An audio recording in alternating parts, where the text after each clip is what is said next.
Tandoori Thor Hammer. Meet the Thor Hammer steak. It's huge, almost 2.5 kilo of total weight, including the bone. Clean and wipe, make deep incision till the knife hits the bone. Now I'm going to make the masala brine using pink salt, water, turmeric, chili and garam masala. Soak it at least for 3 hours in the wet brine, and wet brine help in retaining the juices for slow roasting and seasoning to get inside.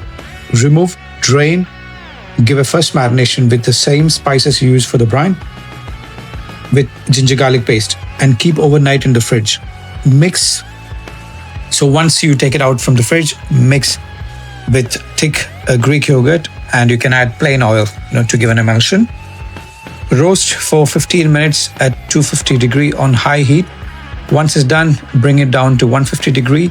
Roast for another 6 hours on slow. And when you finish with butter on the top. Now it's time to enjoy. You can add the tray juice on the top of the meat, scoop out the bone marrow, slice a piece to test and serve with the bread. It's amazing, yummy, enjoy.